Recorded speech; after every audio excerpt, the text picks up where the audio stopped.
In this video, we're going to be discussing a simple 3-step method that you can use to totally transform your life in the next 90 days. I've personally been using this method for years, and since last year, I've been hosting free online workshops every few months going through the method. I've taken tens of thousands of people through it, and people have gotten enormous value from these sorts of exercises. And if you actually do the things we're going to talk about in this video, then this might be the single most impactful video that you've watched this year. Anyway, in this video, we are discussing the 3-step method, which is reflect, align, and plan. Let's dive into it.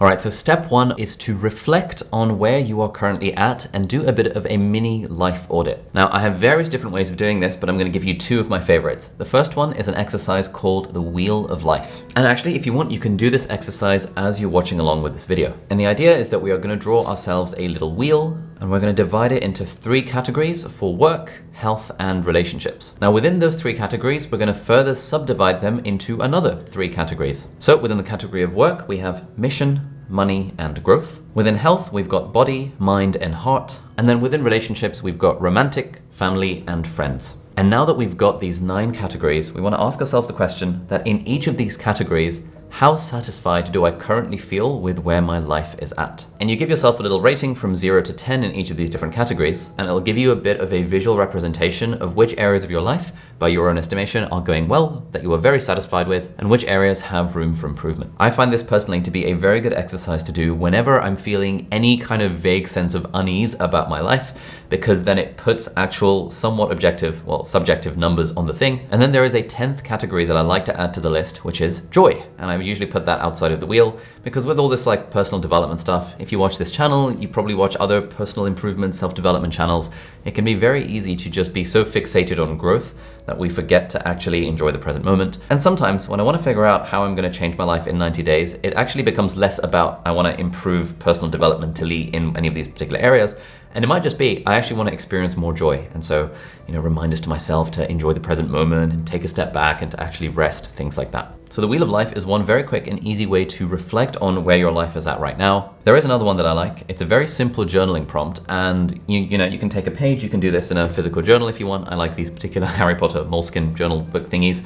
And you basically split the page into 4 parts. In the first column, you have work. In the second column, you have life. And then in the first row, you have what's working. And in the second row, you have what's not working. And then you set a timer for 5 minutes, you put on some vibey background music, and you just sort of fill in a few bullet points in each of these different categories without overthinking it. Now, I have a little rule for myself whenever I do stuff like this, which is that the what's working category has to have at least twice as many things as the what's not working category. Again, if you are into personal development, you're probably very smart, you're probably very good looking, but you also probably have a tendency to beat yourself up about things that haven't quite gone to plan or that haven't quite gone perfectly. But if the rule for the exercise is that the what's working category must have at least twice as many items in it as the what's not working category, it forces type A people like us to actually find gratitude in the things that we do already have. Because let's be honest, we all want to change our life in the next 90 days and stuff, but things are going pretty well. You're probably in pretty reasonable physical health. Your mental health is probably pretty reasonable. It could be a lot worse. Sure, your finances maybe aren't quite in the place where you'd want them to be, but you probably have a roof over your head. You're probably watching this on some sort of fancy device. You've probably got an internet connection. Your friends and family are probably, for the most part, reasonably healthy. Yes, of course we want to grow, but we want to grow from a place of satisfaction with where we currently are at.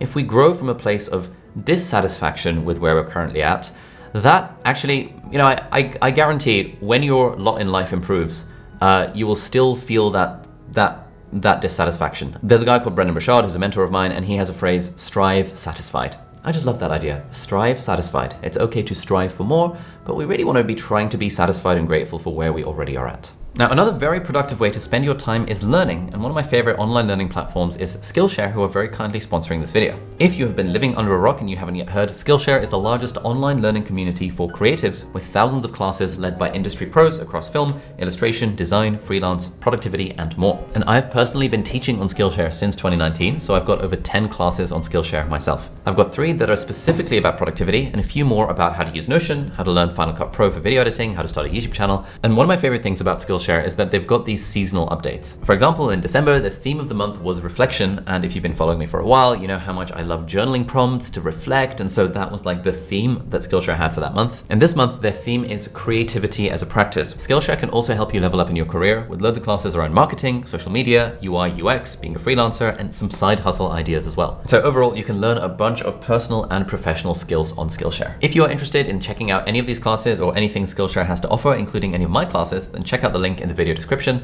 And the first 500 people to use that link will get 1 month free trial to Skillshare. So thank you so much, Skillshare, for sponsoring this video, and let's get back to it. So we've just done step 1, which is to reflect on where our life is currently at. And now let's move on to step 2. And step 2 is to align yourself with a compelling vision for your future. It's very difficult to make any kind of changes to our life if we don't have a compelling vision for where we actually want to go. This doesn't have to be exact. You don't have to know exactly where you want to go, but we do need to have some sort of direction to aim in. Because if the vision, if the future that we're working towards is not actually better than where we're at now, there's no motivation, there's no momentum to actually make any kind of changes to our life. My personal favorite way to create a compelling vision for the future is what I call the 3-year sketch, which is basically you imagine today's date 3 years from now, and then you just generally write down, I like doing it in a physical journal for various reasons. What does life look like today, 3 years from now, if things go according to plan or if things go well? 3 years from now, where will you be living? What kind of house are you going to be living in? Who are the sorts of people that you have around you? How's your physical health, mental health, emotional health? How meaningful and fulfilling does what you're doing for work actually feel to you?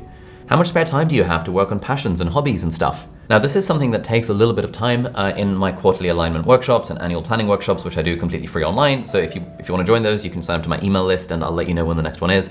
But in those workshops, we do this as like almost like half an hour visualization-y. You close your eyes and you imagine different futures and stuff. That's generally quite a nice way of doing it because you're sitting down to actually do the exercise and other people, at least on Zoom or maybe around you, are also doing the thing. But of course, if you're watching this video, this is the sort of thing you can also do solo. So if you're sitting at your desk or something, I'd suggest if you really want to make the most of this exercise, maybe go for a walk, maybe listen to some nice music. Generally, instrumental is better than lyrics. And really just try and visualize your absolute best life 3 years from now. Don't worry about how you're going to get there. Don't allow limiting beliefs and stuff to hold you back. Like, oh, it's not realistic, it's not possible, it's not practical. We don't need to worry about any of that stuff. We just literally want to imagine that visualization, imagine that dream life 3 years from now. This is what paints that compelling picture of the future that we want to work towards. And that description should feel exciting. If you look at that description, you should be like, yeah, that would be pretty freaking sick if I could get there in the next 3 years. That excitement, that feeling of excitement is what's going to generate the motivation to actually do the things it takes to change your life in the next 90 days. Now, I've been doing this for the last several years, and I've always just had a 3-year sketch written out in terms of like what I want, either on the computer or on Notion or in my journal. But actually last week, my wife Izzy hosted a vision boarding workshop for our productivity annual planning event. And for the first time, by following along in that workshop, I actually created my own vision board. And I have my vision board. This is currently what V1 of my vision board looks like. And this only took me about 10-15 minutes to put together, but actually looking at it now, just feels really good. I'm like, oh yeah, I'd love to work towards this sort of thing. So I've got this like jacked dude who's like very flexible because I want to get into martial arts and improve my flexibility and mobility. You know, if my office could look like this with a lot of greenery and a lot of books, that would be pretty cool. It'd be pretty cool to have a really sick house 3 years from now. This picture here is a co-working space or some sort of office. I'd love to build some sort of office for me and my team that like has great vibes and stuff, and we can all work in person. These are some random app screenshots that I got off of Pinterest. And that feels pretty compelling because me and my team are working on building productivity software. We've released one called VoicePal already. I'll put a link down below if you want to check it out. And there's a couple of others that we're working on, Super Focus and Progress Pal, and then a couple of others. 3 years from now, it would be nice to have 3 kids. Probably not going to happen, but hey, you know, it's the directionality of vision, why not? I want to get better at singing and guitar and songwriting, which is why there's a picture of John Mayer. This picture is sort of hosting dinners with friends, as you know, the social vibes. This is 2 people doing acro yoga. My wife Izzy is super into yoga. I absolutely suck at like flexibility, and so I'd love to be able to do acro yoga with her. I want to get really good at playing squash, this sort of stuff, and actually just seeing this vision board, you know, thanks to the workshop that my wife hosted, I'm like, oh, this is so nice. This genuinely paints a compelling vision for the future that I want to get to. And so when you have one of these compelling future vision-y type things to actually work towards, everything becomes a lot easier in terms of the motivation and momentum to actually do the stuff it takes to change your life in 90 days. If you want to create your own vision board, there are dozens and dozens of YouTube tutorials about how to do so. You can just do that. I'm into all this productivity stuff, and for the first time I've made a vision board and I'm like, oh, this is actually quite nice. So I actually would recommend doing this. And that brings us on to step 3, which is to plan your 2 main quests. So there is a productivity strategy that I think is really, really, really helpful for changing your life. in any capacity, and that is the concept of quarterly quests. This is basically where you set goals that you're going to accomplish in the next 12 weeks, in the next 90 days, in the next quarter, hence the phrase quarterly quests. Now, why do I call them quests rather than goals or tasks or projects or objectives? Well, I call them quests because my whole philosophy, which I've spent ages researching in feel-good productivity, is that if we can find a way to make our work feel good, to approach our work with more of a sense of play rather than seriousness, then it makes us more productive and it also gives us more energy to give to the other important areas of our life. That's why with all of this stuff, all of this like life improvement stuff, we also want to be careful not to take it too damn seriously. Because if we take it too seriously, if there's this heaviness and importance that we apply to the whole thing, it sucks the fun out of it, it sucks the joy out of it, it leads to burnout, leads to stress, and it actually means we're less likely to actually achieve it. Whereas there's so much evidence that if you can approach things in the spirit of play, in the spirit of fun, finding ways to enjoy it, even with something trivial like calling a 90-day goal a quarterly quest, just makes it feel a little bit more fun, makes it feel like you're on some sort of adventure. Now the key thing here, and my personal recommendation, is that in the category of work and the category of life, you're only allowed to have one main quest each. There are two mistakes that people make when it comes to this sort of stuff from what I've seen. Mistake number one is never setting any goals to begin with, but you're not going to make that mistake because you are here still watching this part of the video. So well done for sitting through the rest of this video. That's very good. Most people would have clicked off because like TikTok or Instagram or some other video or some other distraction. So the fact that you're here says a lot about you, says that you can sit through a video that's like at least as long as this one is, so well done for that. But the second mistake people make when they get into the whole goal setting thing is just simply setting too many goals.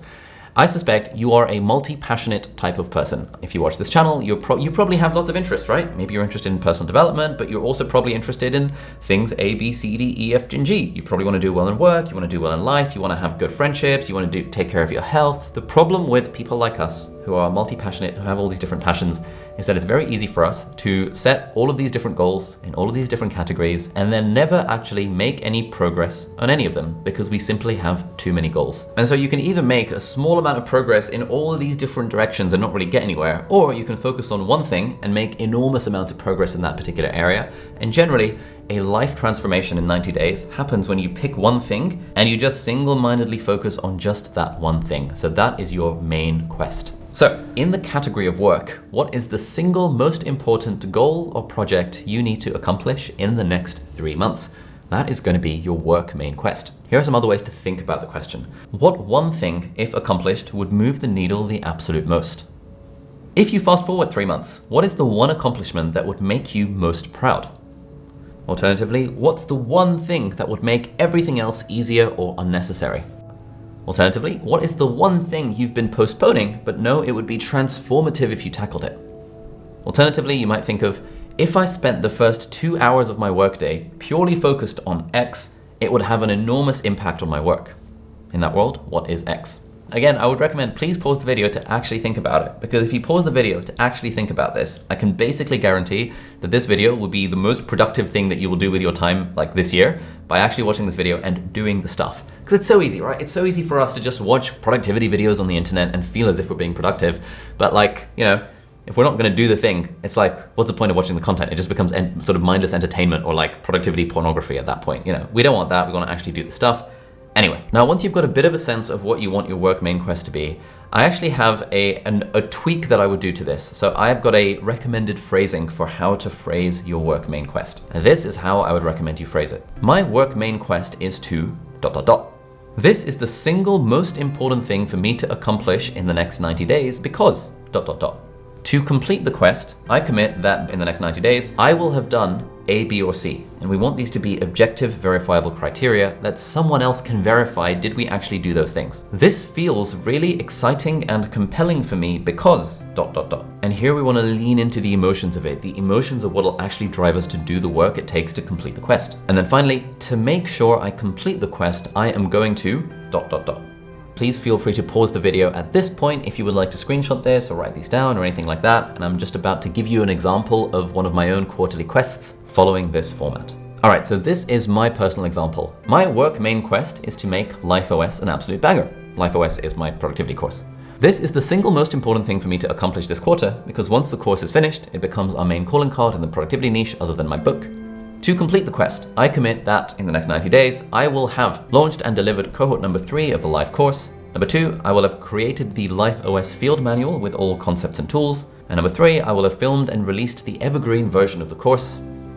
This feels really exciting and compelling for me because I get to put all my productivity knowledge and experience into one thing, package it up nicely, and hopefully turn it into future books and apps, etc. I'm very excited by the prospect of people using the system to genuinely change their lives.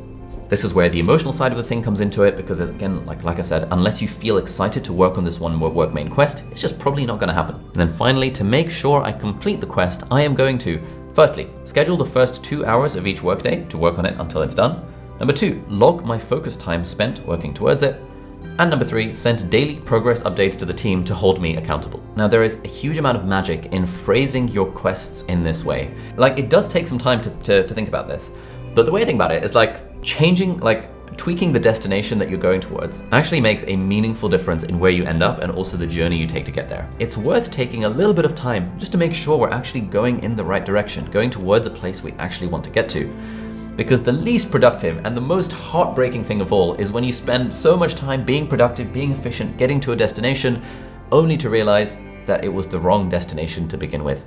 And if you just spent a little bit of time thinking about it up front, then maybe the destination could have been improved and you could have saved all that time and effort. Naturally, we don't want this to be a recipe for never doing anything because obviously you can never be fully certain about the course of action you want to take, but it's worth spending, I would say, half an hour once a quarter to decide, what's really the main thing I want to work towards this quarter. Now we're going to put a couple of more examples of work main quests on the screen. When these examples are on screen, feel free to pause the video if you want to have a closer look at what the example is. This example is for the work main quest of completing a book proposal.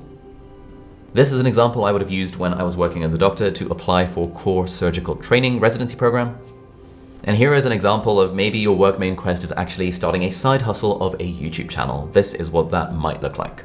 These are just some random examples that are relevant to my own personal experience, but hopefully you can have a look at these examples and you can see, oh, okay, I see what Ali's doing with these examples that are relevant to him. Great, let me figure out how I can apply those sorts of examples to my own situation. And again, if you actually do this, if you actually take the time while watching this video to figure out what is going to be your work main quest for the next 90 days, and you phrase it out in that way, and you think about it, and you leave a comment down below, I can basically guarantee this is going to be the most productive video you've watched all year. Okay, so at this point we have a work main quest. We are now going to follow a somewhat similar method to have a life main quest. The questions are a little bit different though. In life, what is the single most important goal or project for you to accomplish in the next 3 months? That is going to be your life main quest. Some other ways of thinking about this: what is the one thing that, if accomplished, would bring the most joy, fulfillment, or peace to your personal life? If you fast forward 3 months, what is the one accomplishment that would make you feel the most proud? Alternatively, what is the one change that would positively impact every other area of your life? Alternatively, what's the one thing you've been avoiding but know it would have a transformative effect on your relationships or happiness? Or alternatively, you might think, if I dedicated 1 hour of each day purely focused on X, it would have a profound impact on my life. What is X in that context? So these are all of these different prompts. Feel free to pause the video at this point and have a think about it. And now, once you've got a bit of an idea of what your life main quest could be, this is my recommended phrasing for your life main quest. My life main quest is to ... This is the single most important thing for me to accomplish this quarter because ... To complete the quest, I commit that by 31st March 2025, I will have done A, B, and C, which again are objective, verifiable criteria. Just as a bit of a tangent here, sometimes I do these workshops and people are like, I commit that I will stop procrastinating. But stopping procrastinating is not objective, verifiable criteria, right?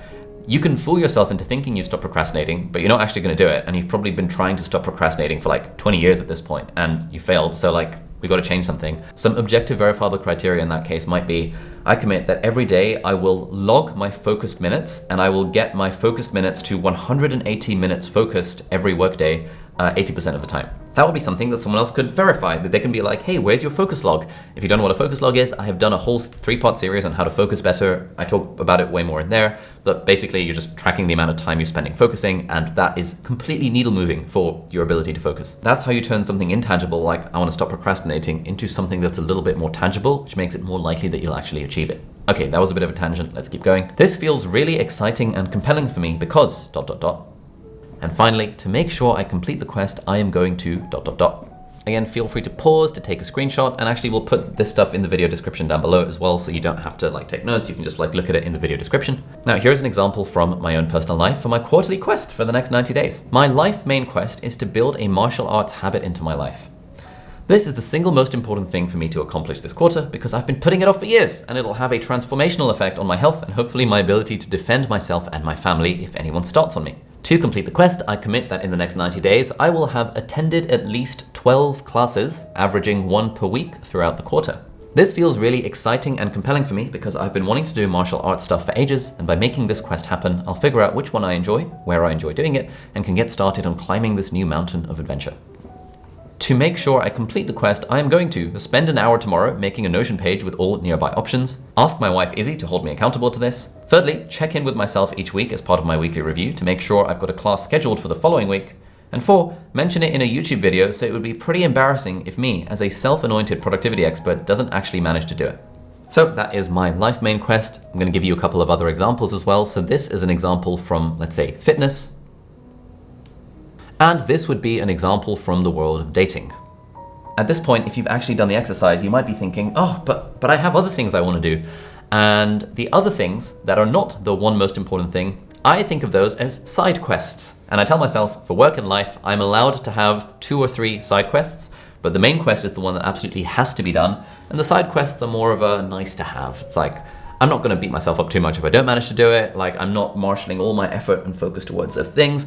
I am really focusing on my main quest, and then the side quests are like, you know, kind of whatevs. Now, if you actually do these 3 steps, number 1, reflect, number 2, align, and number 3, plan your main quest for work and life, I can pretty much guarantee that you will have set yourself up to actually make a transformational change to your life in the next 90 days. Of course, once you've set the goal, you actually have to achieve the goal. And if you're interested in that, I have a video over here, which is 5 very simple evidence-based things you can do to massively increase the odds that you're actually going to do the thing that you've just set out to do. So check out that video over there. Thank you so much for watching. Bye-bye.